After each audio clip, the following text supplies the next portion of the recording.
Je vais voter Voldemort pour les prochaines élections. Passe de la country à la drill sans transition. C'était pas une bonne idée de me confier cette mission. Si t'aimes pas, dégoûte pas les autres. C'est pas moi qui le dis, moi je suis le roi des pauvres. Pour réfléchir j'ai qu'un euro, mais au moins je tomberai pas dans la fraude. Je le prononce Fröhliches Mittel, comme Angela Merkel. Désolé, je fais ce que je peux, je trouve ma répartie chez Lidl. Des enquêtes exceptionnelles, pas de langue de bois et de l'humour. La revue c'est juste mensuel, les vidéos c'est juste tous les jours. Ouais, c'est juste tous les jours. Juste milieu. Regarde ça tous les jours. Juste milieu. Désolé pour mon manque de répartie. Je sais même pas ce que je débite. C'est dur la géopolitique. Ou un peu comme ma... République. Ma République, non? C'est dur la République quand même, non? Ouais? Non? Ah non, c'est mou, non?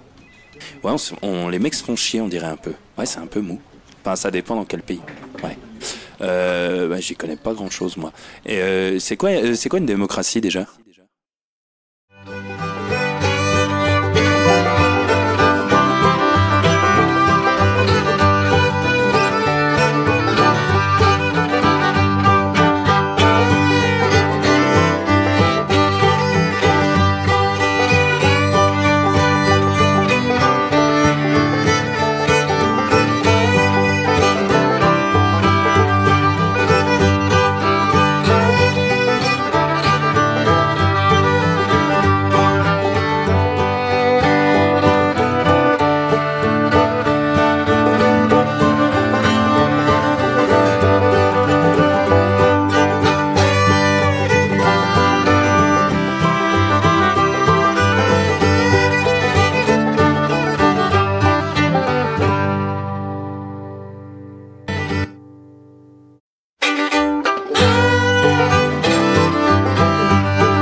Ça tourne en boucle comme BFM, t'existes plus comme REM. Tout est en grève comme RER, ça capte partout comme France Inter. Faut pas croire tout ce qu'on dit à la télévision. Merci YouTube pour la liberté d'expression. C'est pas la vérité absolue, c'est de l'info et de l'actu. Si t'as un doute sur le contenu, check les sources ou le nombre de vues. C'est pas la vérité absolue, c'est de l'info et de l'actu. Si t'as un doute sur le contenu, check les sources ou le nombre de vues. Calme-toi Dimitri, la force tranquille, ça tape dans le mille. De midi à minuit, t'es comme les mensonges comme des quilles. Depuis qu'il y a des séances publiques, je veux plus au cirque mais à l'hémicycle. Scandale politique et médiatique, pour rien rater il faut que tu cliques. Mec c'est Rémi, le meilleur du pire en ligne de mire. Aucun parti pris, que des avis bien réfléchis. J'ai encore bourré comme un Polac, donc je pensais voir Laurent Ournac. Je crois que je suis toujours à côté de la plaque, mais en politique c'est qui est le crack. Ouais je sais qui est le crack. Juste milieu. Je crois que c'est qui est le crack. Ça lit des kilomètres de presse pour faire un résumé express. Ça charbonne comme un chinois avec la qualité d'un bavarois. On sera en retraite après notre mort, on sera bouffé par l'inflation. Dans le doute je vais voter Voldemort pour les prochaines élections. Passe de la country à la drill sans transition. C'était pas une bonne idée de me confier cette mission. Si t'aimes pas, dégoûte pas les autres. C'est pas moi qui le dis, moi je suis le roi des pauvres. Pour réfléchir j'ai qu'un euro, mais au moins je tomberai pas dans la fraude. Je le prononce Fröhliches Mittel, comme Angela Merkel. Désolé, je fais ce que je peux, je trouve ma répartie chez Lidl. Des enquêtes exceptionnelles, pas de langue de bois et de l'humour. La revue c'est juste mensuel, les vidéos c'est juste tous les jours.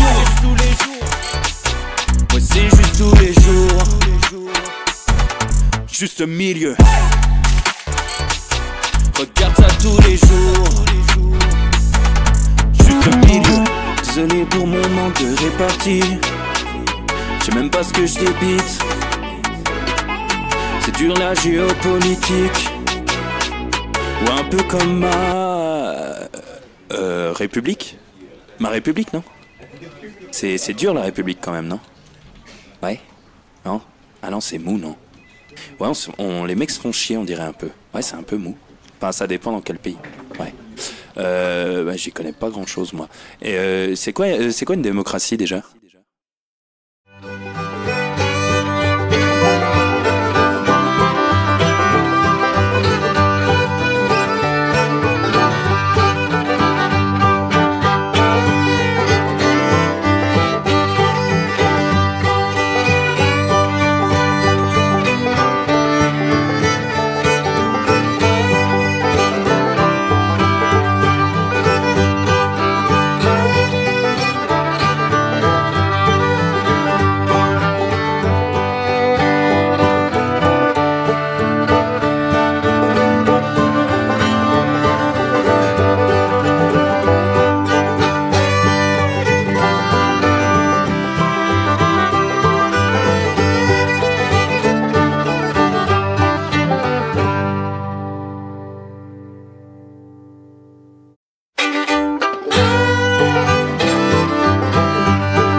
Ça tourne en boucle comme BFM, t'existes plus comme REM. Tout est en grève comme RER, ça capte partout comme France Inter. Faut pas croire tout ce qu'on dit à la télévision. Merci YouTube pour la liberté d'expression. C'est la vérité absolue, c'est de l'info et de l'actu. Si t'as un doute sur le contenu, check les sources ou le nombre de vues. C'est la vérité absolue, c'est de l'info et de l'actu. Si t'as un doute sur le contenu, check les sources ou le nombre de vues. Calme-toi Dimitri, la force tranquille, ça tape dans le mille. De midi à minuit, t'es comme les mensonges comme des quilles. Depuis qu'il y a des séances publiques, je veux plus au cirque mais à l'hémicycle. Scandale politique et médiatique, pour rien rater il faut que tu cliques. Mec c'est Rémi, le meilleur du pire en ligne de mire. Aucun parti pris, que des avis bien réfléchis. J'ai encore bourré comme un Polac, donc je pensais voir Laurent Ournac. Je crois que je suis toujours à côté de la plaque, mais en politique c'est qui est le crack. Ouais je sais qui est le crack. Juste milieu. Je crois que c'est qui est le crack. Ça lit des kilomètres de presse pour faire un résumé express. Ça charbonne comme un chinois avec la qualité d'un bavarois. On sera en retraite après notre mort, on sera bouffé par l'inflation. Dans le doute je vais voter Voldemort pour les prochaines élections. Passe de la country à la drill sans transition. C'était pas une bonne idée de me confier cette mission. Si t'aimes pas, dégoûte pas les autres. C'est pas moi qui le dis, moi je suis le roi des pauvres. Pour réfléchir, j'ai qu'un euro, mais au moins je tomberai pas dans la fraude. Je le prononce Mittel, comme Angela Merkel. Désolé, je fais ce que je peux, je trouve ma répartie chez Lidl. Des enquêtes exceptionnelles, pas de langue de bois et de l'humour. La revue c'est juste mensuel, les vidéos c'est juste tous les jours. Ouais c'est juste tous les jours. Juste milieu. Regarde ça tous les jours. Juste milieu. Désolé pour mon manque de répartie. Je sais même pas ce que je débite. C'est dur la géopolitique. Ou un peu comme ma... République. Ma République, non? C'est dur la République quand même, non? Ouais? Non? Ah non, c'est mou, non? Ouais, les mecs se font chier, on dirait un peu. Ouais, c'est un peu mou. Enfin, ça dépend dans quel pays. Ouais. Bah, j'y connais pas grand chose, moi. Et c'est quoi une démocratie déjà?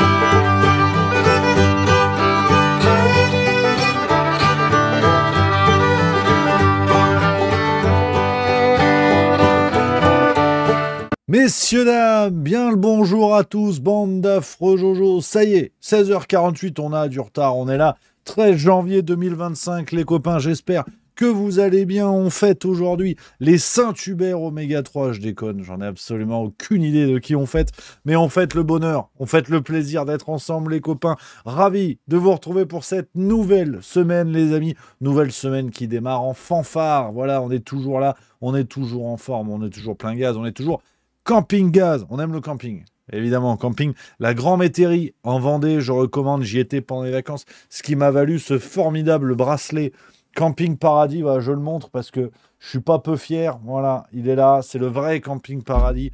Voilà, j'étais là-bas, la Grand Métairie, c'est super, emplacement 22 sauf erreur en camping. On adore, on embrasse le principal animateur du camping, je sais plus comment il s'appelle, qui chantait tout le temps. J'entends pas les hey parce qu'il voulait que les gens chantent hey, c'était extraordinaire. Et il entend par un problème de surdité, on l'embrasse, ça s'active dans le bureau, il est énervé. Mec, Il est énervé, Marco Reus. je vais me calmer parce que je suis. Il a un problème, le créateur d'Altef 4, le petit média qui monte. Je me suis laissé entendre que ça bricolait. Voilà, dis-nous quelques petits mots. Quelle est ta rentrée? Tiens, vas-y, parle-nous de toi un peu, là. C'est ton moment. Là, vous me faites chier. Ah, tu l'avais pas vu venir, celle-là. Ah ouais, salut. Non, mais tu vois, j'étais en train d'exploser mon clavier. Et voilà, mais Ouais, justement. salut. Attends, ah ouais, c'est marrant. Sur TikTok, il n'y a personne sur l'écran. Et voilà, centre-toi un peu.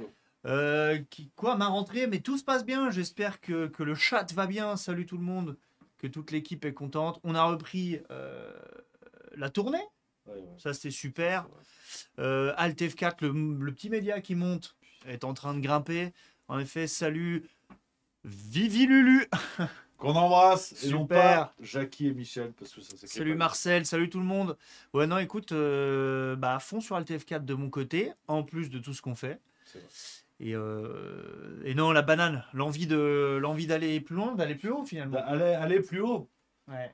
Tina Arena, Ouais. quelle année? Eh ben ça, c'est bien à mon avis, voilà. ouais, 92. Mais n'importe quoi, 2006 à l'époque. Ah ouais. Toi, tu vas prendre une branlée au Hitster demain. Ah, Steph 5. Ouais, Demain, il y a un match. Demain, il y a un match. C'est pas mon jeu. Ouais, bah, on verra. Mais l'envie d'avoir envie. Ouais, alors que moi, j'ai Lucide Pascal Obispo dans les oreillettes. Et ça, c'est incroyable. Donc C'est voilà. génial, putain, t'es fort. T'es fort dans ce que tu proposes. Pour aller sur Discord, Pascal, tu tapes Discord dans le chat et il y a une commande qui va te donner un lien automatisé. Voilà, si t'es sur Twitch et ça, c'est super. Voilà. Même sweatshirt qu'à la face tranquille, Rémi ne le quitte plus. Bah, il a une chemise, un pull, donc. Oh, c'est pas vrai. J'ai acheté un max de fripes pendant les vacances. Ouais, non, mais voilà quoi, c'est super la communauté. Au plaisir de se croiser en tournée finalement. Bah ouais, hein. Putain, on va attaquer, on va parler de ça évidemment, mais voilà. Je te laisse animer. Ouais, non, mais on parle d'Altef 4, c'est important. Ouais, Pourquoi parfois sur live, il y a marqué que c'est un contenu sponsor? Ah bon? Waouh. Ah, ça, je sais pas. Eh bah, puis on n'est pas au courant surtout. Ça, alors là, on est bien. Oh là là, tu soulèves un lièvre ou quoi? Allez, dégage! Ouais. La belle ambiance dans le bureau. C'est caille là, c'est l'hiver. Putain. Ah, c'est vrai que... Allez, j'éteins. On a mis la clim, on va avoir Nicolas Hulot sur le dos. Et comme disaient ses ex-compagnes, c'est pas bon de l'avoir ni sur le dos, ni nulle part. Voilà. Voilà, allez, on va attaquer cette émission, messieurs, dames. Très heureux de vous retrouver cette semaine. On a beaucoup de choses à se dire. Beaucoup de choses à dire, les amis, aujourd'hui. 2 grandes séquences qui vous attendent. Médicaments anti-rhume et Covid-19. Ça a été le fil rouge. Hein, la semaine dernière, je vous avais promis que j'allais vous en parler et je ne l'ai pas fait, voilà, en bon politicien. Donc là, c'est aujourd'hui, ça bouge pas. Et on va aussi parler de la liberté d'expression. Le combat pour la liberté d'expression, ça n'a jamais autant fait jaser. Donc on va parler de tout ça et on embrasse tous les gens qui s'appellent Jason. Voilà, on les embrasse aussi. Il faut penser à tout le monde. Merci à Tomic302 pour le sub. Je remercie tous les subs. Ne n'oubliez personne, évidemment. Tomic302, on l'a dit. Moug, merci pour le 29e mois. Et qui dit merci pour ce que tu fais. Et hâte de te voir en février à Lille. Et une bise à Edouard. Voilà, t'as une bise. Merci. Voilà. Et bim, voilà. Merci Moug. Vivement Lille, effectivement. Février, 20 février. Lille la belle, Lille la grande. Merci à Skunk Kamikaze pour le subprime 19e mois. Déclic PC pour le sub 22e mois. Hervéro pour le sub 20e mois. Ingrim Von Horstmann, le sub 35e mois. Bientôt 3 ans. Bisous camarade, j'espère que tu vas bien. Merci également à Sikoyo pour le subprime 11e mois. Marie-F 1003, le sub 20e mois. Merci beaucoup les amis. Là, il n'y a que des anciens. Voilà, c'est la famille. Et s'il y a des petits nouveaux, installez-vous confortablement. Vous êtes les bienvenus. Merci. Nono 750, sub 19e mois. Et The Celtic Lulabi, le sub 19e mois. Merci. Merci les amis, que du plaisir. Gros bisous à Kundun73 qui dit « Ça m'a fait plaisir de te voir. Bisous à Edouard les gars, le spectacle s'améliore d'année en année. Allez-y, c'est cool et il y a même des cascades maintenant. » C'est vrai, on peut le dire. Il y a des cascades. On va reparler du spectacle de Lausanne les amis. On va attaquer, il est déjà 16h53. Voilà, donc on va parler un petit peu actualité. Après, on va reparler du spectacle, vous inquiétez pas. On va papoter, on est ensemble pour le meilleur et pour le meilleur. On n'oublie pas, on est entre nous. Bisous également à tous les copains qui sont sur TikTok, Twitch, Twitter et Facebook qui nous regardent en direct. N'hésitez pas, bien sûr, à venir sur Twitch, qui est le réseau principal où on diffuse ce Juste Bistrot. Je ne réponds qu'au chat de Twitch, si vous voulez me poser des questions, bien évidemment. Voilà, c'est la priorité à gauche, clignotant, contrôle de l'angle mort, et on s'engage, bien évidemment, sur la voie routière. Sikoyo qui dit on se voit samedi Rémi. Eh ben magnifique. Samedi Aix-en-Provence 18 janvier. On va se régaler à la Comédie d'Aix. Il reste 8 places. Je vais contrôler, j'ai tout. Par voie numérique. On fait des miracles aujourd'hui. Ils font avec ce système de smartphone là, c'est extraordinaire. 8 places. 8 places les amis. C'est super. Voilà. Allez les bleus. Allez les bleus, allez la France. Alors, les amis. Oh oui, il y a mon Orlov 1389.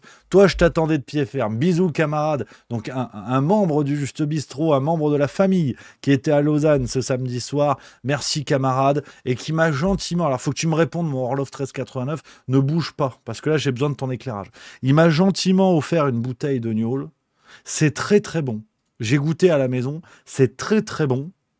Alors c'est fort, c'est vrai qu'en termes de puissance, on est quand même pas loin du carburant pour tondeuse, mais c'est très très bon. Mais j'ai une question à te poser, qu'est-ce que c'est? Voilà. Parce que c'est très gentil à toi, je n'enlève rien au geste, au contraire. Merci camarade, mais qu'est-ce que c'est? Parce que c'est écrit dans une langue qui n'est pas la mienne. Et je maîtrise à peine le français, et encore, quand on en fait des chansons d'Aya Nakamura, je commence à avoir du mal. Qu'est-ce que c'est mon Orloff? Qu'est-ce que c'est? Dis-moi tout. Et merci encore, camarade, évidemment, d'une gentillesse. Vous êtes d'une gentillesse. You are so kind. Yes, évidemment, qui veut dire vous êtes si gentil. Kind, dérivé de l'allemand. Kinder, qui veut dire enfant, évidemment.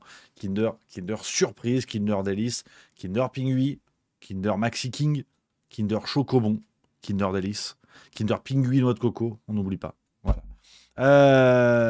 Jérôme 010277 qui dit on sait comment le soudoyer le Rémi, ça c'est vrai. Merci mon Jérôme, à toi. Je me régale avec le whisky parce que vous êtes les rois de la corruption. Après chaque date je suis gâté comme un petit cochon. Merci les amis, merci mon Jérôme, j'espère que tu vas bien. Je te fais un bisou mon camarade. Merci à Ghost Airless pour le subprime. Merci les amis, merci beaucoup.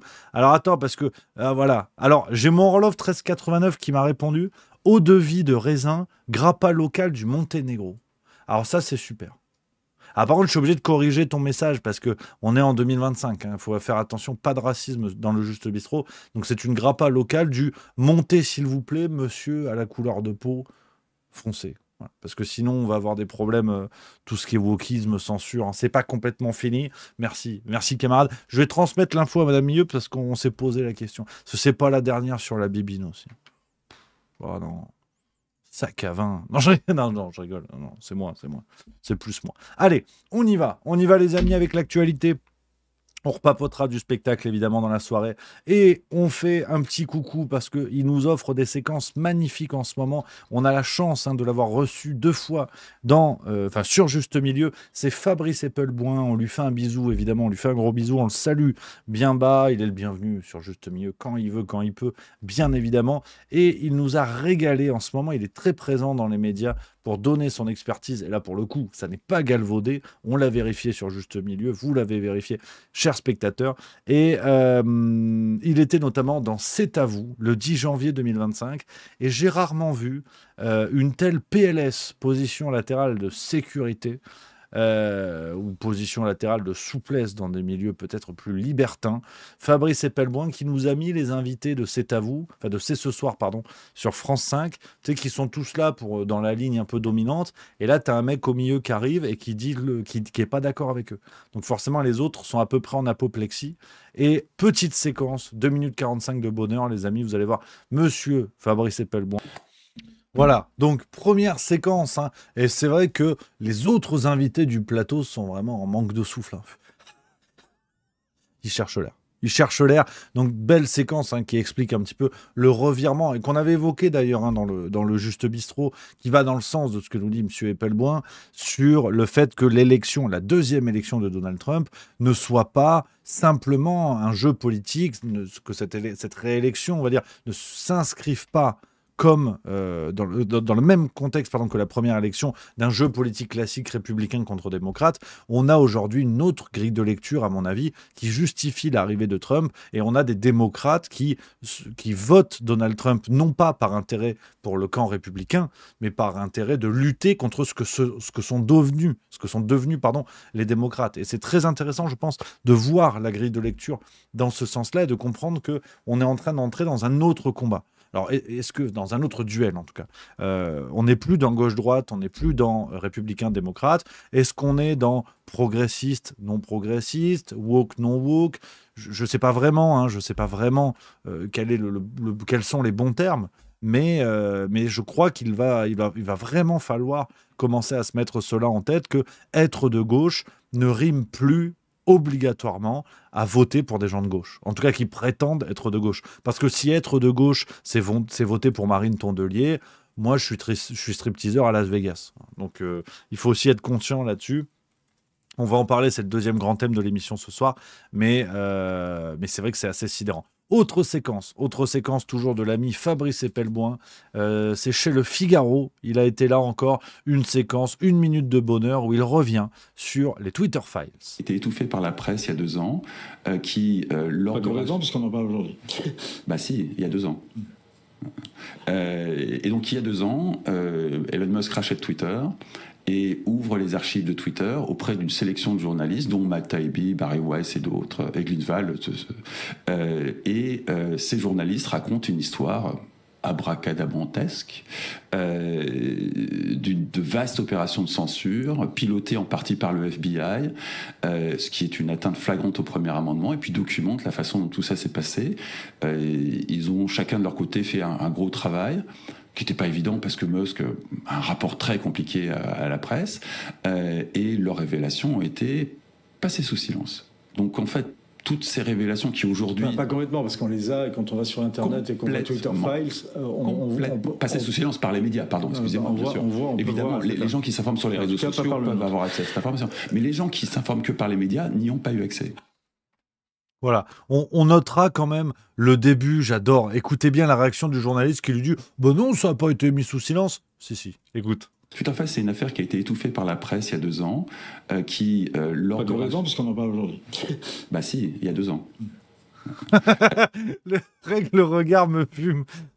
Si, c'est un regard qui exprime un ta gueule. Et c'est rare. Franchement, dire ta gueule sans ouvrir la bouche, c'est très rare. Et il a réussi, Fabrice. Donc bravo, Fabrice. On a envie de l'appeler Fabrice. On a grave envie, Fabrice. C'est la patte, Fabrice. Génial. On passe un super moment, finalement. Oh, c'est génial. Ce bon vieux Fabrice.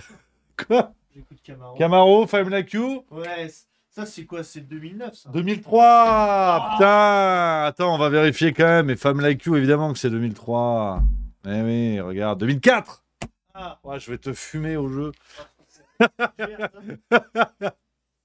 En plus, c'est le rap, c'est les jeunes. T'écoutes ça, toi, le rap. Ah là là, celui-ci.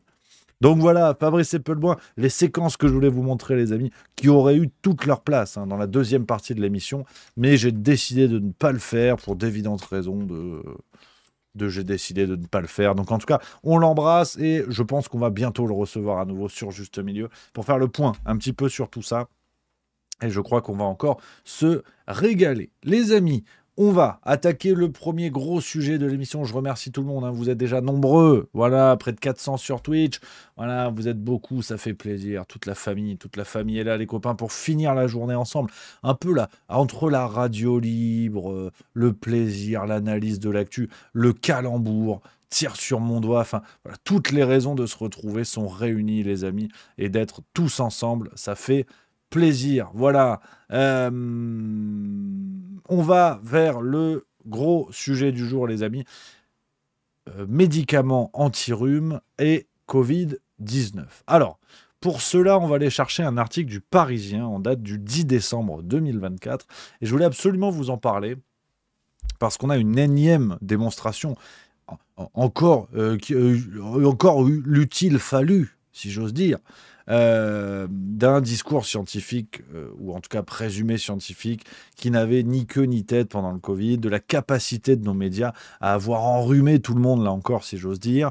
On a eu un article, hein, rappelez-vous, c'était au début du mois de décembre 2024, avec des médicaments anti-rhume qui ont été interdits en vente libre. Je vous lis, hein, médecins de santé et autorités de santé les déconseillent depuis plusieurs années. Dès mercredi, ces vasoconstricteurs seront uniquement délivrés sur ordonnance, mais les laboratoires pourraient contre-attaquer en justice. Donc on parle de médicaments que vous connaissez peut-être, hein, c'est le Rinadvil, Humexrum, Actifed, des trucs comme ça, qui ont été dégagés de la vente libre en tout cas, parce qu'ils représentaient des dangers. Et là, moi, je me suis rappelé de toute la période du Covid, je me suis dit, oh là là là là, comment qu'on peut dire qu'un médicament représente un danger?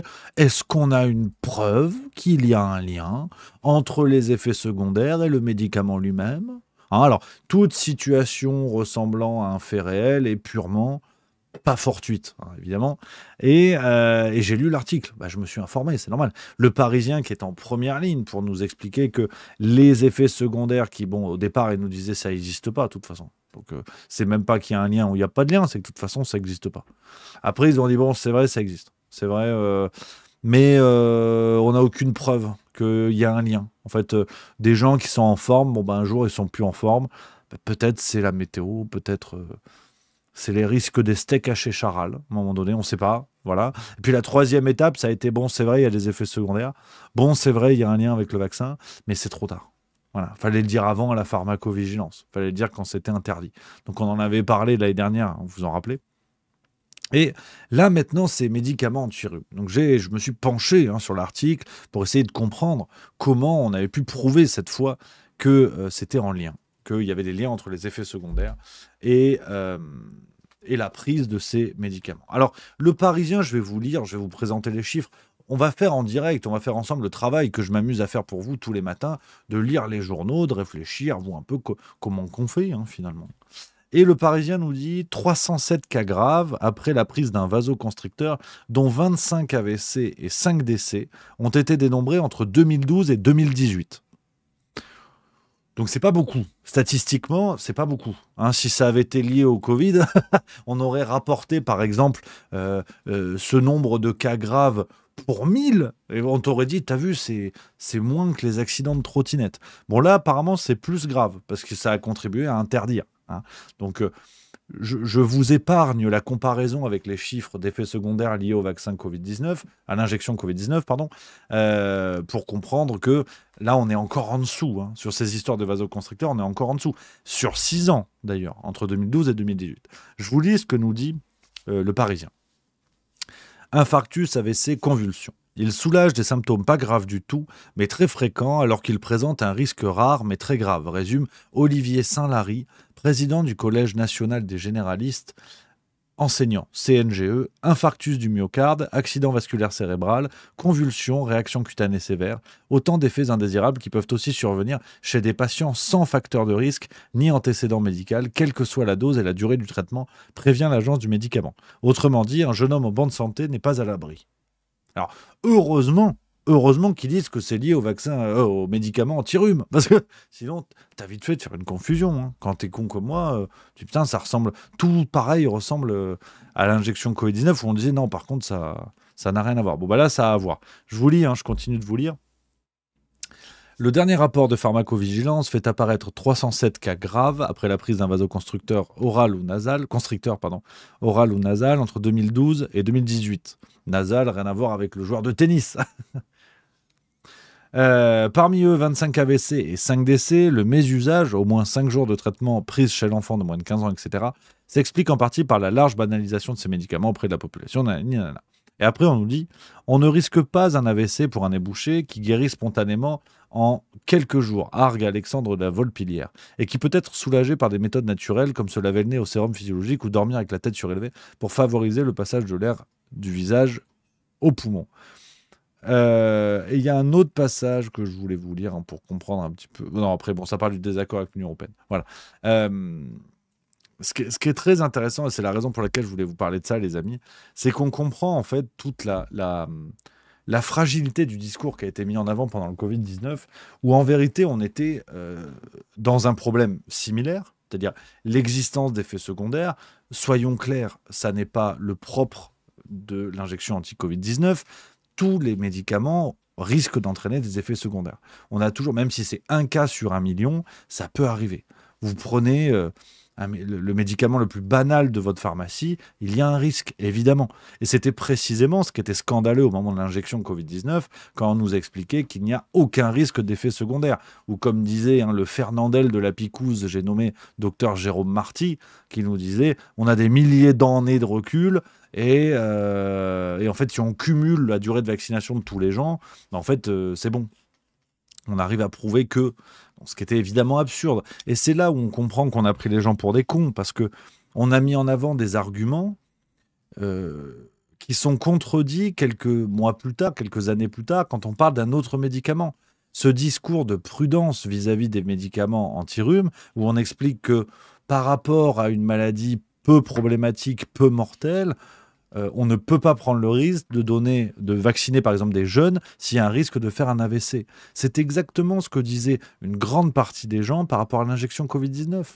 C'est-à-dire laisser les citoyens libres de le faire, ne posez pas, on va dire, une obligation déguisée qui est de dire on ne vous oblige pas, mais, on en a déjà parlé 1000 fois, beaucoup de gens, et moi y compris, militaient pour ça, c'est-à-dire d'expliquer au gouvernement, de pousser pour que le gouvernement rende disponible la vaccination pour ceux qui le voulaient, et c'est tout, comme la vaccination contre la grippe par exemple. Ceux qui veulent le font, ils se sentent protégés, et c'est très bien, ils le sont sûrement, il n'y a pas de problème. Mais là on avait une obligation déguisée, alors que les dangers étaient eux bien réels. Donc, une fois de plus, si vous voulez, plus le temps passe et plus on comprend. En tout cas, je prêche pour ma paroisse, je prêche pour les arguments que je vous proposais au moment du Covid, qui ne sont pas des arguments de scientifiques, je le redis, qui sont des arguments, je pense, de bon sens ou à minima des arguments de citoyens. Et on voit bien que tout ça, la supercherie de plus en plus visible, pardon. Sauf que les dangers sont toujours bien là, les effets secondaires sont toujours bien là, et les conséquences ne se mesurent pas encore vraiment. Et je pense que voilà, il faut une fois de plus être prudent là-dessus et le rappeler à chaque fois qu'il faudra le rappeler. Vous pouvez compter sur moi, c'est pour ça que je vous parle de cet article-là, ça me semble très important. Et en parlant de conséquences, c'est le deuxième article dont je voulais vous parler aujourd'hui, en parlant de conséquences, et là, curieusement, on n'en parle pas. Il y a eu un article dans l'Opinion, et bravo d'ailleurs aux journalistes de l'Opinion, mais il n'y a pas eu beaucoup plus d'écho. Cet article de l'Opinion du 11 décembre, là encore, je voulais vous parler de ça. 11 décembre 2024, regardez, il est là, paf, montrer, voilà, tac, comment la Covid a affecté la santé mentale des jeunes. La proportion des 18-24 ans présentant des pensées suicidaires a plus que doublé entre 2020 et 2021. Je vais vous lire les chiffres qu'on a. Entre 2020, le premier confinement a débuté en mars de cette année, et 2021, la prévalence des pensées suicidaires dans cette catégorie de la population a plus que doublé. La proportion des jeunes répondant oui à la question « Au cours des 12 derniers mois, avez-vous pensé à vous suicider ?» est ainsi passée de 3,4% à 7,1%. Un bond considérable. À l'inverse, la prévalence des pensées suicidaires chez les 45-54 ans et chez les 55-75 ans a légèrement diminué sur cette période. Donc là, on est sur une conséquence qui n'a que peu d'écho, pas assez bien évidemment, alors qu'on est sur une conséquence directement liée à la période du Covid-19 et aux décisions politiques qui ont été prises, en l'occurrence le confinement chez les jeunes, enfin le confinement tout court, et les mesures drastiques et sanitaires, ou sanitaires et drastiques, vous le mettez dans l'ordre que vous voulez, sur les jeunes. notamment la vaccination, là encore, faussement obligatoire, et ces grandes campagnes de vaccination qui ont eu des conséquences terribles. Et je lis dans le chat, il y a Autorank qui nous dit même en pédopsychiatrie, c'était catastrophique. Effectivement. Et là, on n'a pas d'écho. Pourtant, et ce qui semble fou, c'est que nous sommes véritablement dans les conséquences directes des décisions politiques qui ont été prises et sur lesquelles des comptes devraient être rendus, évidemment, en tant que politiciens. Ils ont des comptes à rendre de par les décisions politiques qui ont été prises. Et ça, on n'en parle pas. Ça, on n'en parle absolument pas. Tout comme, de toute façon, on ne parle pas des effets secondaires, ou très, très, très, très peu. Ou alors, on retire les articles quand il y a quelque chose. C'est ce qui s'est passé il y a un peu moins de 10 jours sur France Bleu, si je ne dis pas de bêtises. On en a encore reparlé, on a encore reçu un SMS à ce sujet-là aujourd'hui de Cécile, de Doc Toton, j'embrasse évidemment. Voilà l'article de France Bleu sur Mélanie Maupas, malade de Charcot depuis le vaccin Covid, article qui a été retiré après coup de manière scandaleuse, voilà, sur France Bleu. Bisous à ma Cécile évidemment. Donc voilà, je crois qu'on mesure mal à quel point l'information liée au Covid, aux conséquences aujourd'hui du Covid, est maîtrisée, cadenassée. Est-ce que le cadenas va sauter parce que maintenant tous les fantasmes sont permis à l'ère Musk-Trump? On verra, comme vous connaissez ma ligne par rapport à ça, on va voir pour le croire ou pas. Mais s'il y a un verrou à faire sauter, j'espère vraiment qu'il sera là aussi. Et j'applaudirai des deux mains pour saluer cette action-là. J'espère vraiment que les rêves et les fantasmes autour de Trump et Musk se réaliseront parce qu'ils seront précieux pour les citoyens qui subissent ça en France et ailleurs. Et il y aura une véritable libération de la parole là aussi. Donc je l'appelle de mes voeux, que ce soit Trump ou pas, si vous voulez, politiquement, je m'en cire. Tant qu'on redonne de la liberté aux gens et tant qu'on lève le voile sur des scandales de cette ampleur-là, moi je vote pour qui vous voulez. Donc on verra les amis. À suivre là-dessus. Voilà, pour ce premier sujet, les copains, la première thématique que je voulais évoquer avec vous. J'ai plein d'autres séquences, après on va parler de la liberté d'expression, ce qui se passe un peu dans les médias en ce moment, c'est assez dingo. Je prends vos messages dans le chat déjà pour papoter. Il y a Olaf Evert qui dit « Mon psy me disait déjà au moment du Covid que les conséquences sur la santé mentale sur toutes les couches de la population seraient catastrophiques. » Avril 2020, effectivement, on y est. On salue une fois de plus le travail de quelqu'un comme Ariane Bilran, qu'on salue, qui fait un travail extraordinaire sur ces questions-là. J'ai un bouquin sur le bureau, tu vois, regarde. J'ai une pile de livres, corruption et fraude, voilà. Dans la crise Covid depuis 2020, on évoque un peu le problème, cette situation des conséquences, comment tout ça a été rendu possible. Je vous invite à découvrir ces ouvrages où elle parle de ces questions-là.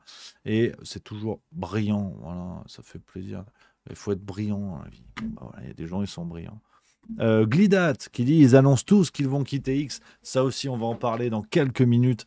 J'ai essayé de faire un petit sketch sur ça ce matin. Vous avez peut-être vu la séquence, les amis.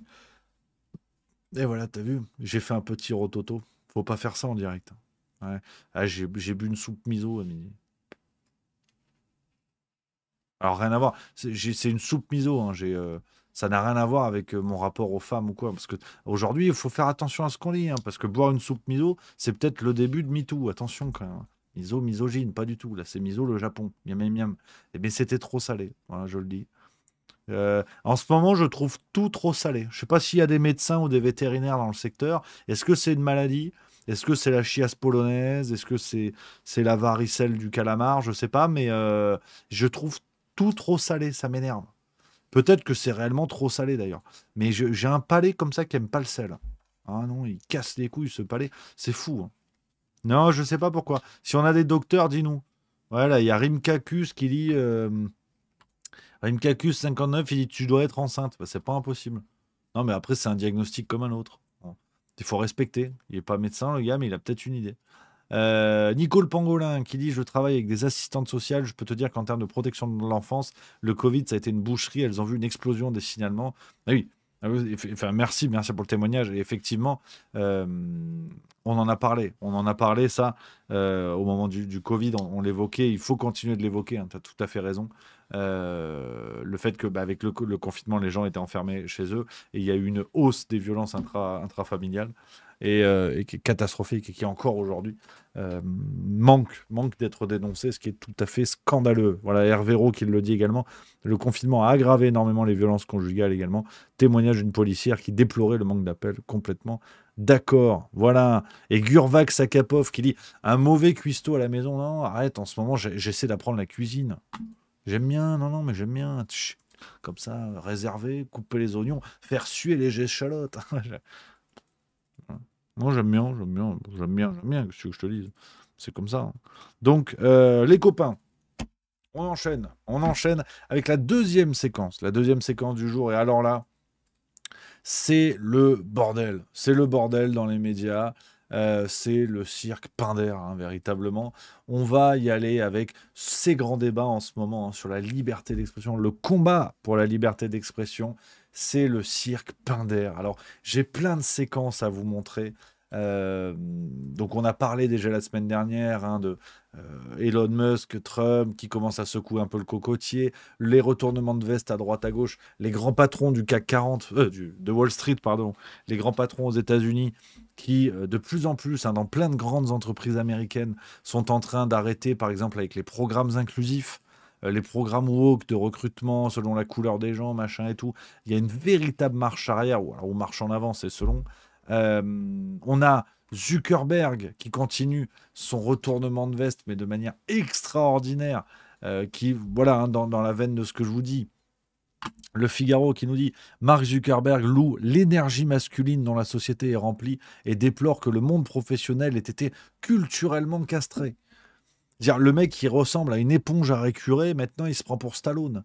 C'est terrible, vraiment. Le retournement de veste est extraordinaire. C'est extraordinaire ce qui se passe vraiment en ce moment, les amis.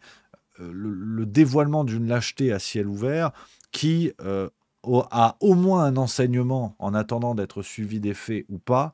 Le premier enseignement, c'est que ces gens-là sont d'une lâcheté extraordinaire et qu'ils n'hésiteront pas à faire marche arrière si le vent venait encore à tourner. Hein. Qu'on soit bien prévenu. Et c'est valable dans tous les pays. Hein, c'est valable tous les pays. Tous les gens, si un jour un candidat souverainiste arrive au pouvoir, tous les gens qui se retourneront en disant « mais finalement j'ai toujours été souverainiste », tu vois, on les aura à l'œil. Hein, ceux qui voulaient voter NUPES il y a 4 mois et qui aujourd'hui se disent souverainistes jusqu'à la moelle, voilà, hein, faut pas nous prendre pour des abrutis non plus. Donc faut être très prudent avec ce qui se passe, les amis. Et c'est vraiment, je le redis, on l'a déjà dit la semaine dernière, c'est pas pour jouer au bon élève, enfin essayer de jouer au bon élève et tenter d'être tout le temps dans le sens hein, du vent, ou contre le sens du vent pour le coup, mais je vais être d'une prudence avec juste milieu, mais vous n'imaginez pas à quel point je vais être d'une prudence, parce que je sens que les lignes vont bouger un petit peu de partout, et on va voir sortir du bois des résistants de 1946, des souverainistes de partout, des anti-woke patentés. On va avoir de tout, un peu de partout. Et vous pouvez compter sur moi pour me mettre des gens à dos. Je vous le dis tout de suite, parce que ce qui est en train de se passer, alors je mets ces réflexions-là au début, je voulais les mettre après les séquences que je vais vous montrer, mais je crois franchement que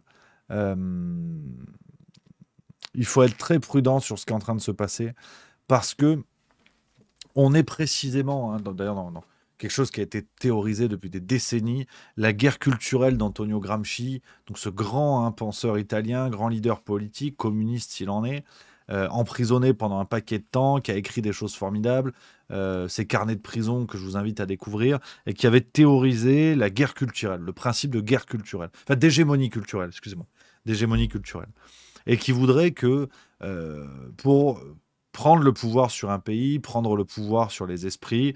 La première guerre à mener dans notre monde contemporain, c'est d'abord une guerre culturelle. Parce que si tu butes tout le monde avec des armes, de toute façon, après, il n'y a plus personne. Donc au moins, c'est réglé. Mais prendre le pouvoir des esprits, imposer le courant idéologique dominant, c'est le plus puissant pour gérer un pays.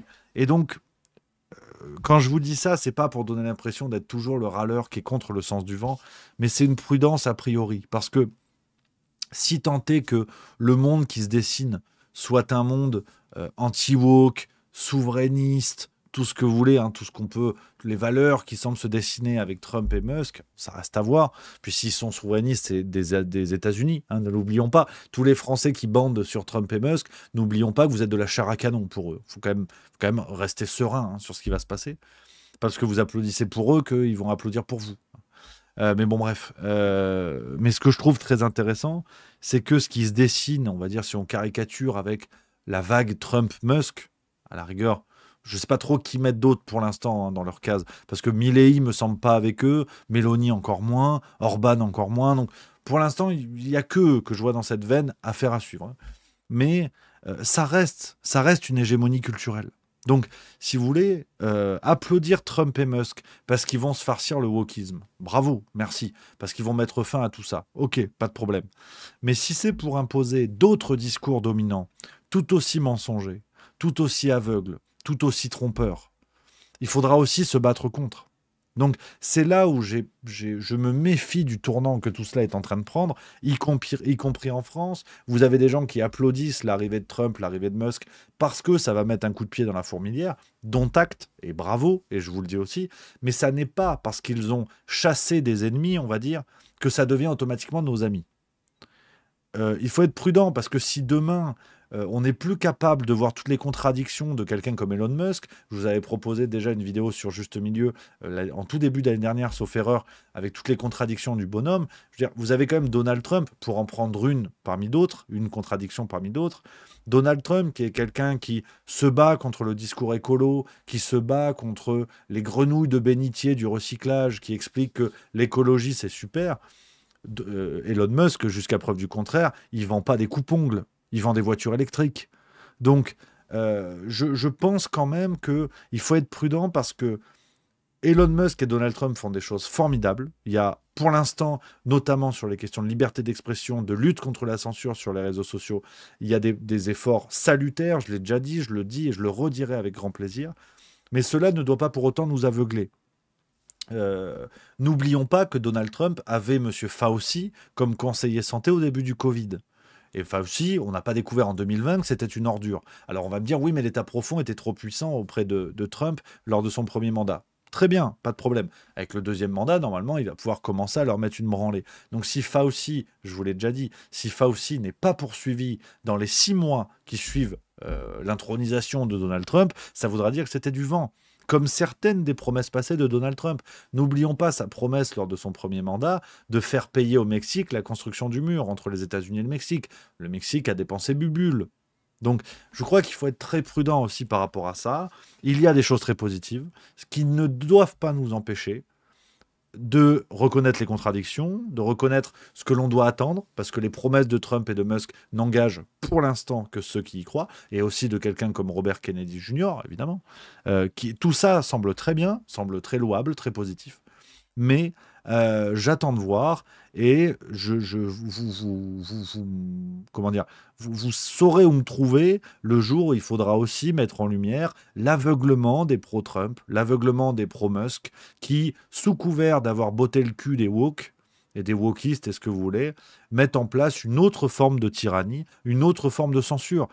Pour le dire autrement, je ne suis pas contre le fait que les woke puissent s'exprimer. Je caricature avec le mot woke, hein, ça veut tout dire et rien dire. Mais je suis pour le fait que tout le monde puisse s'exprimer d'une manière plus ou moins égale, sans que les gouvernements et les médias dominants imposent une idéologie. Par contre, si Musk, une fois au pouvoir avec Trump, en arrive à fermer complètement et censurer les idées woke, il faudra avoir l'honnêteté intellectuelle de reconnaître que c'est une censure pour une autre et qu'on n'a rien gagné là-dedans. On n'a rien gagné là-dedans.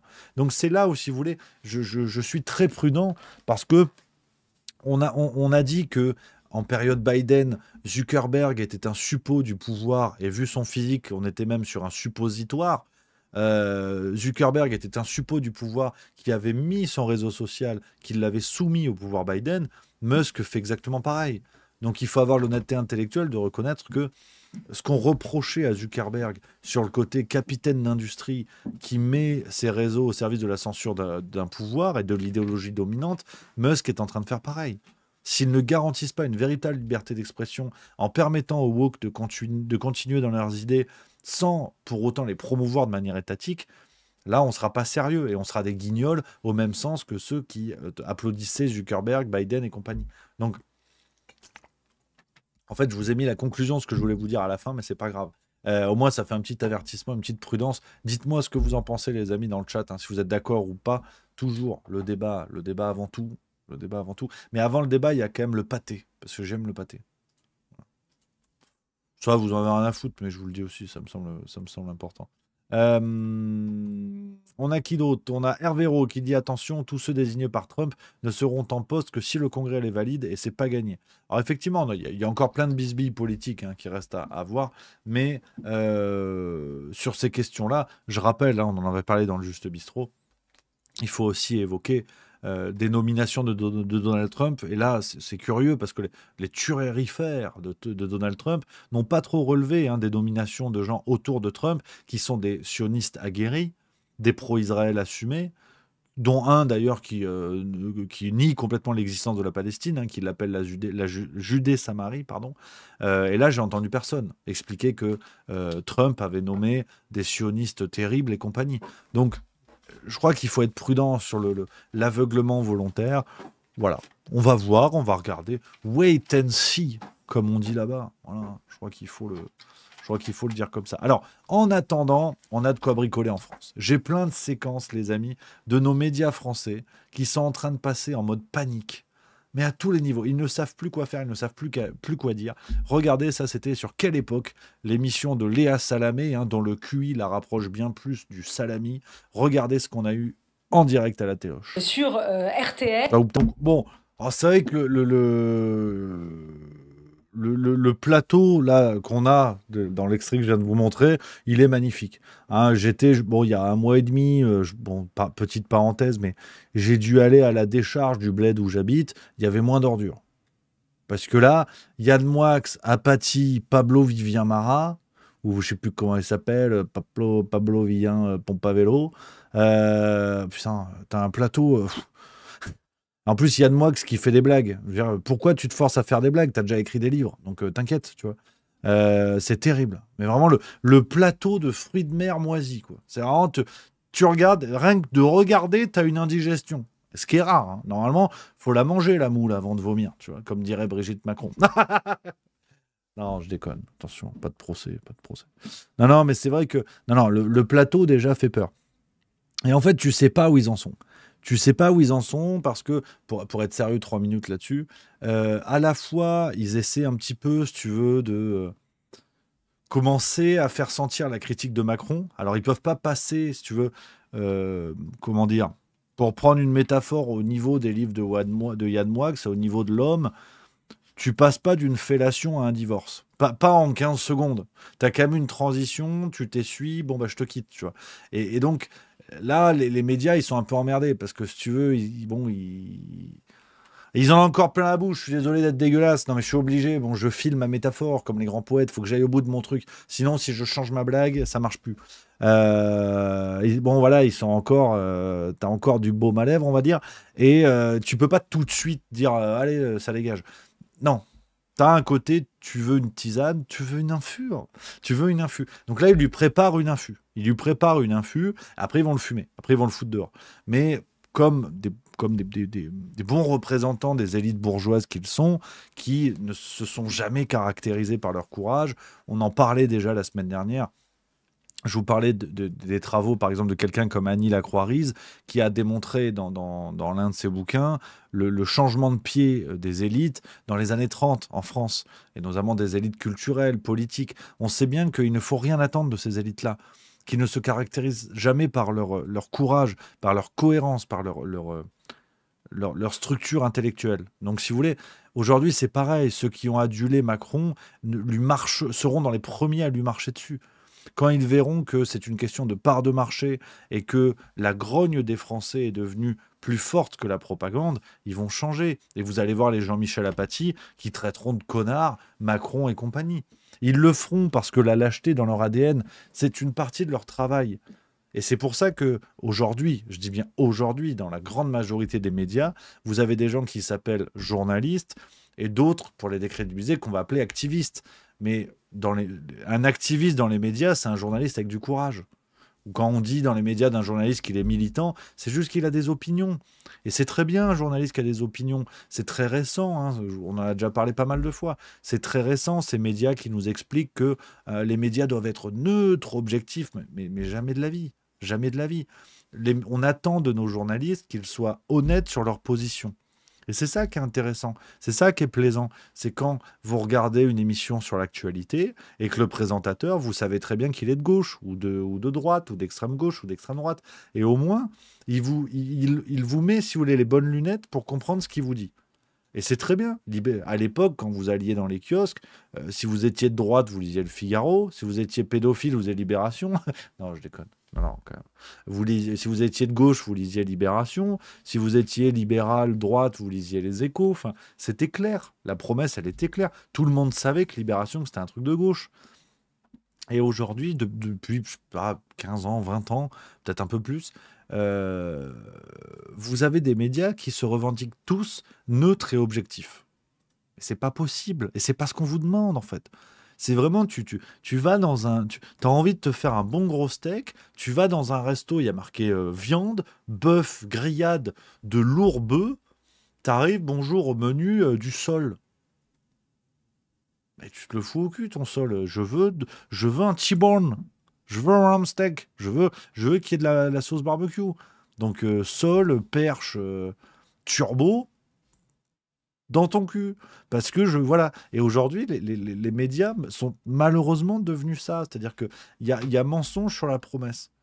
Et donc, voilà où on en est. Et donc, tous ces gens, les Pablo, Vivien Marat, Yann Moix et compagnie, vous verrez que si l'extrême droite arrive au pouvoir, en tout cas notre extrême droite telle qu'elle est appelée ainsi, ils seront les premiers à faire des gorges chaudes. Ils vont jouer un peu les opposants, comme les journalistes, comme quasiment tous les journalistes ont joué les opposants à Trump dans le premier mandat. Et aujourd'hui, regardez aux États-Unis, parce qu'ils voient bien qu'on rentre dans une phase qui va s'inscrire à moyen terme vers Trump. Donc ils sont obligés de s'adapter. C'est une question de part de marché. Et c'est ce qu'on appelle, hein, en grec ancien, c'est le caca culotte. Tu vois, c'est voilà, ils se chient dessus. Donc c'est ce qu'ils font. C'est terrible, mais c'est comme ça.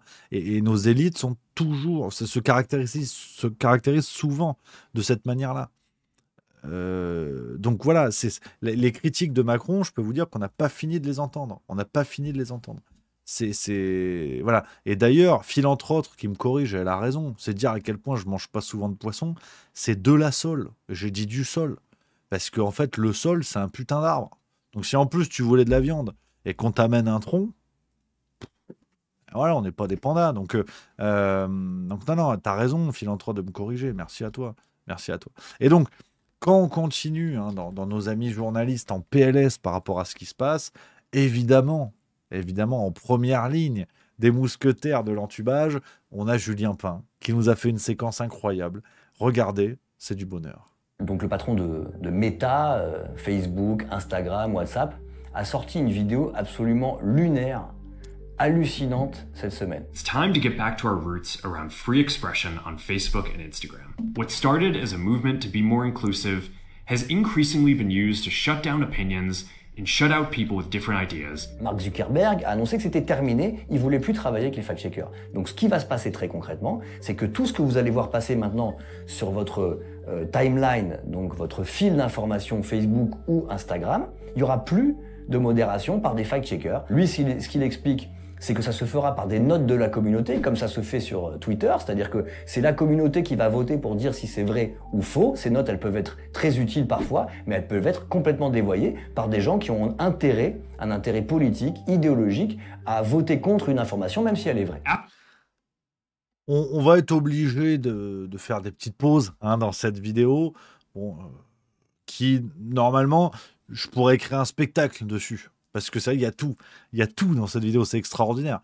Mais de toute façon, j'ai même pas besoin de vous expliquer. Vous avez compris tout le ridicule de la situation de Julien Pain, qui est vraiment, qui est aux abois, quoi. Aux abois. Et c'est vrai que c'est cohérent pour quelqu'un qui a été le clébard du système. Finir aux abois, ça se tient, tu vois. Et c'est hallucinant. Le mec t'explique que les gens qui vont voter pour les notes de la communauté sur les réseaux sociaux sont des types qui sont biaisés idéologiquement. Tu déconnes. Mais non. Non, Sérieux? Non. Alors que les fact-checkers, jamais. Never, never.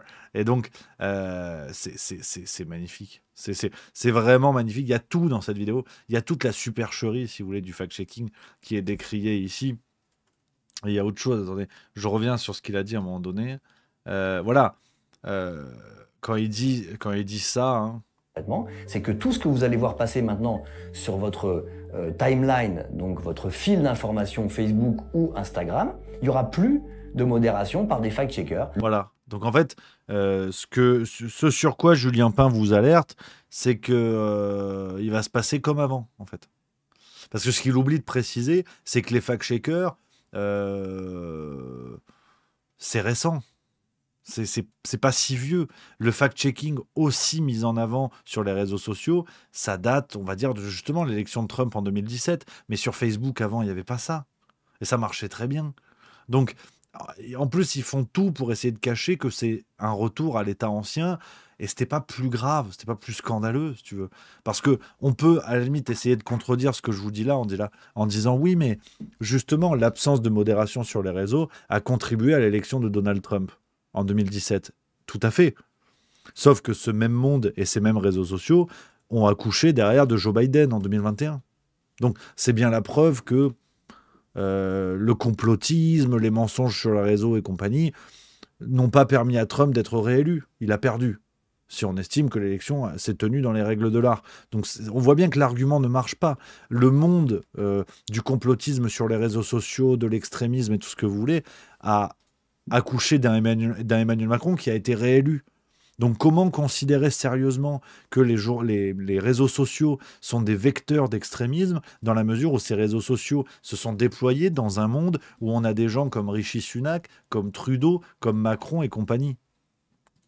Enfin, moi je veux bien, mais dans ce cas-là, renversons la logique. On raisonne un peu comme dans une sorte de bon sophisme, mais si les réseaux sociaux sont vecteurs d'extrémisme et que des gens comme Macron, Sunak et compagnie ont été élus, et Biden, c'est que ces gens-là sont dignes, sont des représentants de l'extrémisme.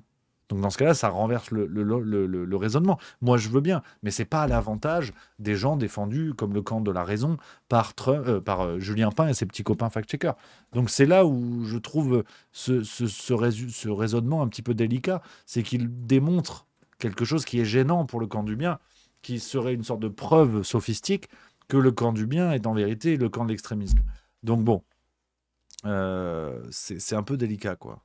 Politique, idéologique, à voter contre une information, même si elle est vraie. After Trump first got elected in 2016, the legacy media wrote non-stop about how misinformation was a threat to democracy.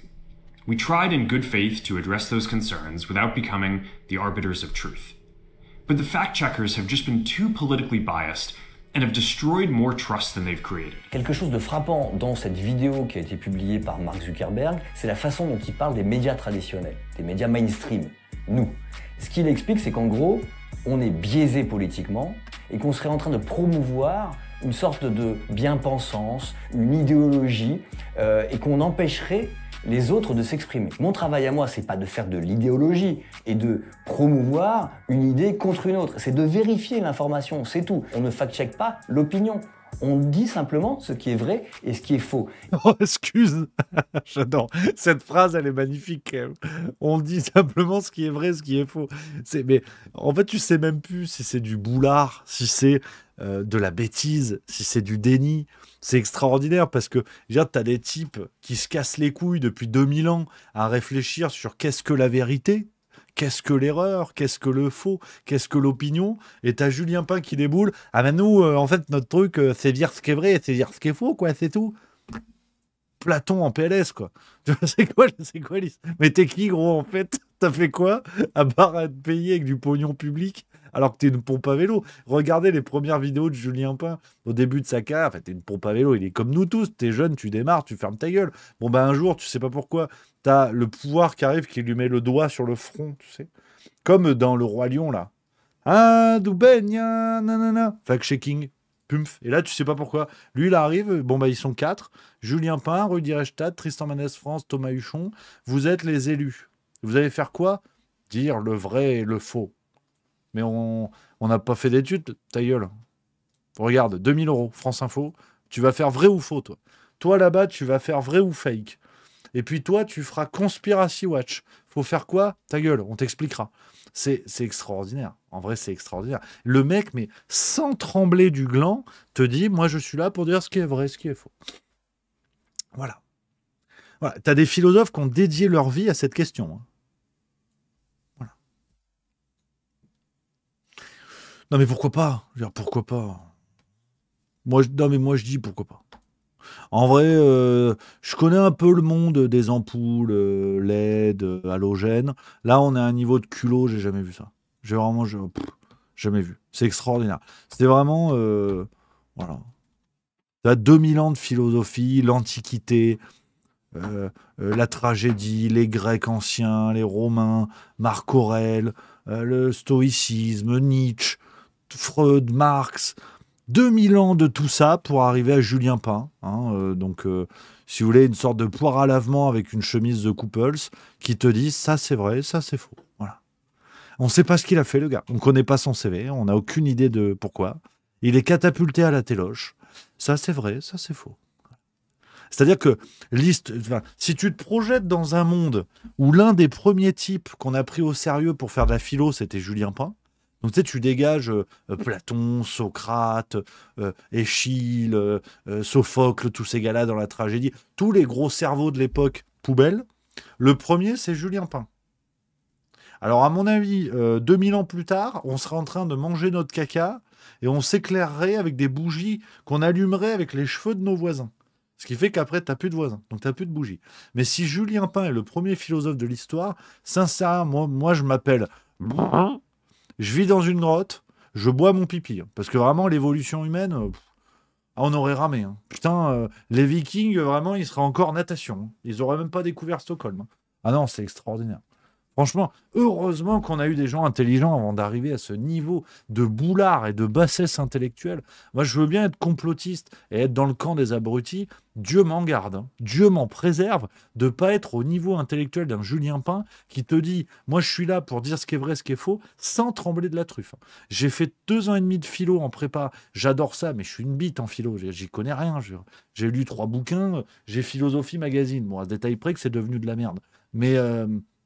j'y connais rien, mais étymologiquement, la philosophie, c'est l'amour de la sagesse. Bon, bah, c'est autrement formulé, de manière un peu plus street cred. La philosophie, c'est apprendre à fermer ta gueule, surtout. À accepter que le monde est grand, le cosmos, les Grecs, la vérité, le beau, le bien, la bite. Enfin, tu vois, qu'est-ce qui se passe, tu vois? La philosophie, c'est d'abord apprendre ça. Et c'est ce que j'ai trouvé génial, c'est passionnant de se dire, en fait, putain... c'est vrai, mais c'est quoi le vrai? Le temps. Toi, tu as une montre. Si tu n'as plus de montre, est-ce que le temps, il s'arrête? Tu vois? Là, tu comprends. Bon, après, tu deviens taré, tu fais des films comme Matrix. Mais c'est ça qui est bien dans la philosophie. Je fais des blagues là-dessus, mais je vous dis ça à très premier degré. Je suis très sérieux. Je trouve ça passionnant. C'est d'apprendre, en fait, à comprendre tout ce qui nous échappe. À se poser des questions, effectivement. Qu'est-ce que la vérité? Si la vérité, c'est de dire, bon, ben voilà, dans ma gourde, il y a de l'eau, si je la verse, bon, ben ça va tomber parce que la gravité. Bon, ben si tu vas dans une tribu qui est paumée au milieu de l'Amazonie, qui a pas du tout entendu parler de Newton et de sa pomme à la con qu'il a pris sur la gueule, la tribu, ils vont te dire, bon, ben déjà, ils n'ont pas de gourde. Donc déjà, c'est réglé. Et puis, tu vas leur dire la gravité. Comment ça, la gravité? Nous, on discute avec les arbres, on fait des prières comme ça à des cactus. Bon, ben voilà. Qui est dans le vrai, finalement? Est-ce que la gravité existe pour quelqu'un issu d'un peuple qui n'a jamais entendu parler de la gravité? Enfin bref, on peut faire ça pendant des heures. Mais tu as compris l'idée. Et blague, enfin, je fais des blagues pour rendre le sujet un peu plus léger, mais d'arriver 2024 ans d'existence depuis Jésus... bon, puis tu peux remonter encore un peu, on va te dire 10 000 ans de développement humain, développement de la civilisation humaine pour arriver à Julien Pin. Putain, c'est ça qui est triste, quoi. C'est ça le pire. Parce que Julien Pin, dans une vraie société, symboliquement, j'entends symboliquement, on lui pisse à l'arrêt. Symboliquement. C'est-à-dire que je te dis pas de le faire physiquement, c'est dégueulasse. Mais je dis juste que le mec est pas pris au sérieux, en fait. Dans une société normale, où la propagande n'existe pas, où l'ingénierie n'existe pas, où les médias ne sont pas des outils de domination intellectuelle, en vrai, Julien Pain, c'est une pompe à vélo. Je m'emballe, c'est lundi, en fait, j'ai du gaz, vous m'avez réveillé là. Mais c'est ça aussi qui est intéressant. Si on quitte le terrain de la polémique, tout ce qu'on a vécu, le Covid, machin, si on le quitte quelques instants, on y reviendra bien évidemment, mais en fait, je crois que le plus effrayant dans notre société, et je fais un raisonnement, vous allez me dire ce que vous en pensez dans le chat, si vous êtes d'accord ou pas, mais je crois que le plus effrayant, c'est de ne plus être capable de percevoir la bêtise, de percevoir la bassesse, de percevoir le rien, en fait. Julien Pain, c'est rien, en vérité.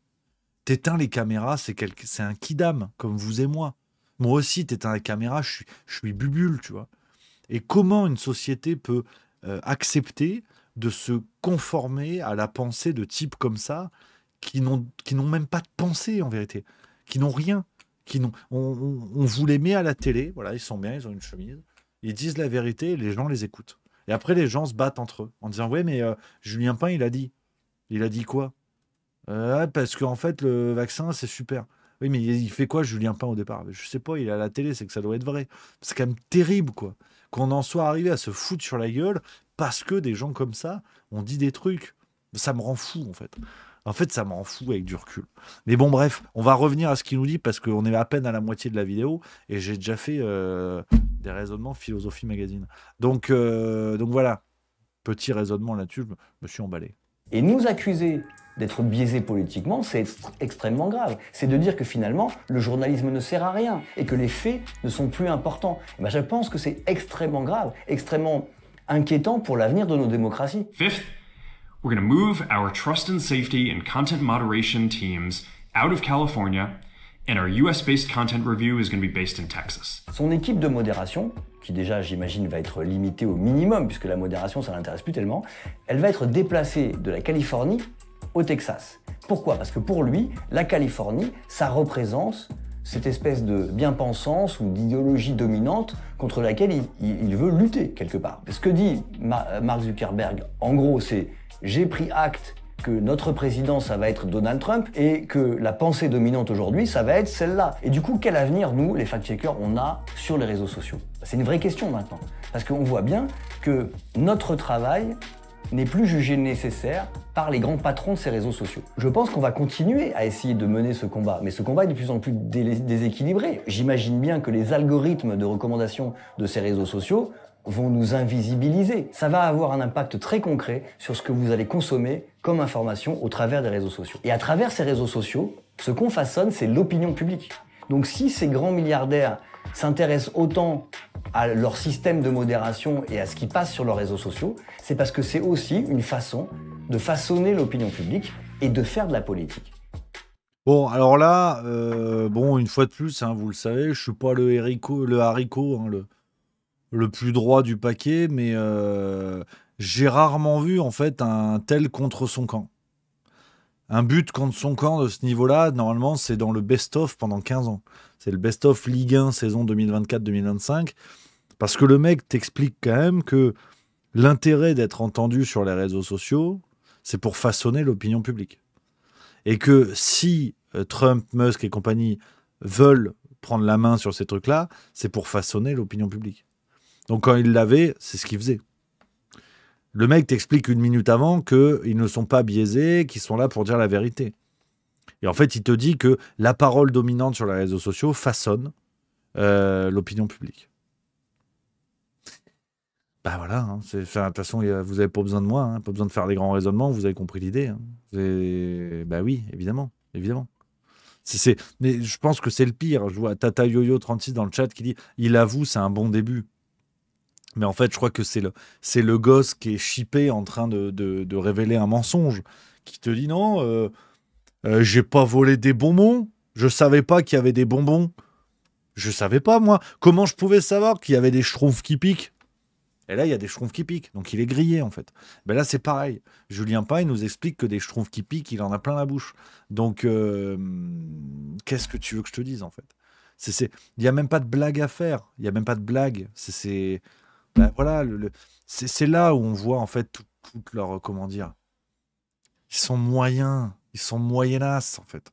ils sont des crétins, en fait. Enfin, des crétins. Non, faut pas être méchant, faut pas affaiblir l'adversaire comme ça. Je retire. Mais ils sont moyens. Ils ont des errances intellectuelles, il y a des contradictions, il y a des contresens. Mais le problème, c'est que le moyen qui se prend pour le porteur de vérité révélée comme ça, ben, ça donne les fact-checkers. Des types qui n'ont pas compris qu'ils n'étaient qu'un outil du système. Dans la mesure où, qu'est-ce qui fait la différence entre eux et n'importe quel autre journaliste en France qui a une carte de presse? C'est le métier du journaliste de vérifier l'actu et de ne pas dire de bêtises. C'est le métier d'un journaliste de parler des faits. Donc, qu'est-ce qui fait la différence entre vous et eux? C'est que vous avez été choisis dans une sorte de grande loterie de l'enculerie intellectuelle et vous en êtes les gagnants. Félicitations. Mais le système vous a mis là le jour, vous a mis là jusqu'au jour où il allait devoir vous dégager. Et on y est. Et on y est. Donc, merci pour le service rendu. Merci, au revoir. Si vous voulez, les fact-checkers, c'est une sorte de plan cul rencontré sur Tinder. Le jour où tu as envie de te poser en couple, ça dégage. Bon, ben voilà, c'était sympa. Merci pour la levrette claquée, mais les fact-checkers, vous dégagez. Et si vous êtes de si bons journalistes, vous allez naturellement retrouver un poste dans des médias et naturellement, votre auditoire va se mobiliser pour vous. Parce que vous êtes de tels leaders d'opinion, vous êtes tellement des lumières dans la nuit de l'obscurantisme d'extrême droite que des centaines de milliers de citoyens vont se mobiliser pour vous soutenir, pour être abreuvés de la source de votre parole. Et donc on va aller voir tous ces citoyens qui se mobilisent parce qu'ils sont en manque de la parole de Julien Pain. Bon, ils sont 177 pour l'instant. Bon, c'est pas beaucoup, mais ça va venir. Parce que ça, à mon avis, c'est l'algorithme. C'est une question d'algorithme. C'est une question c'est les Russes. C'est les Russes, en fait. Parce que YouTube, c'est russe. Au départ, YouTube, on dit YouTube off. Donc c'est pour ça. Parce que normalement, s'il n'y avait pas les algorithmes, Julien Pain, il sera 1 milliard d'abonnés, je pense. C'est normal, il a la vérité, donc tout le monde veut la vérité. T'imagines, tous les citoyens, ils savent que l'autre, il a la vérité, pourquoi ils y vont pas? Oui, ce serait con de pas le faire. Donc c'est vrai que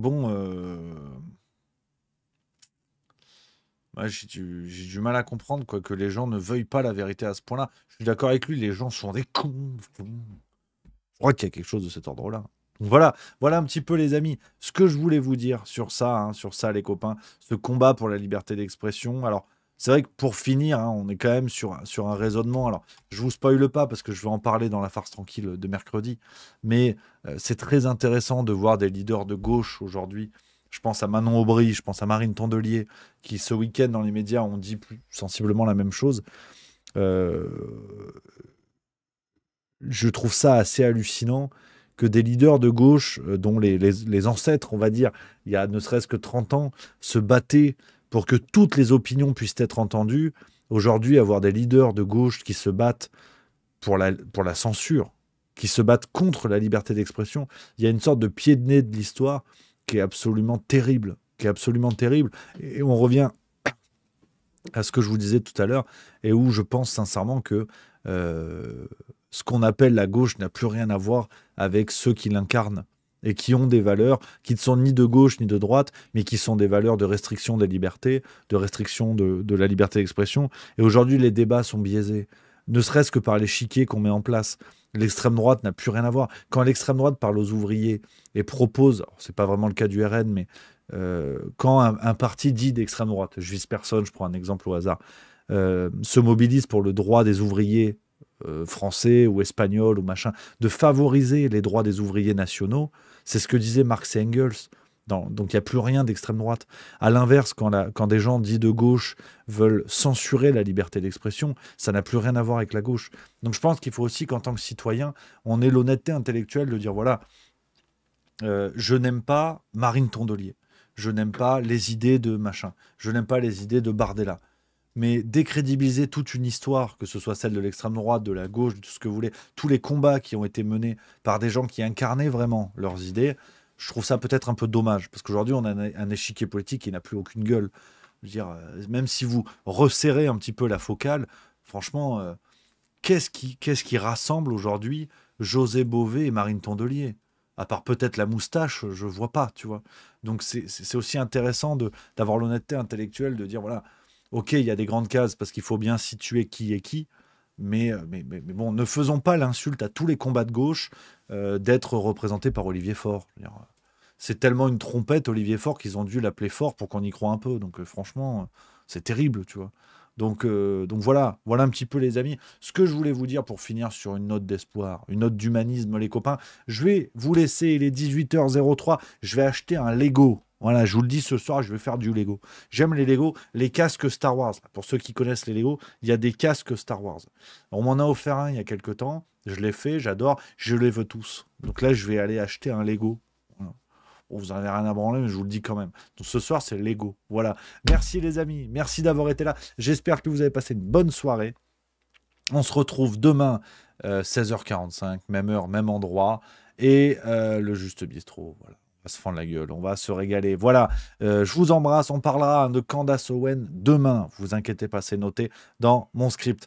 Je vous embrasse, passez une excellente soirée les copains. Vive la rigolade, vive la France et à demain.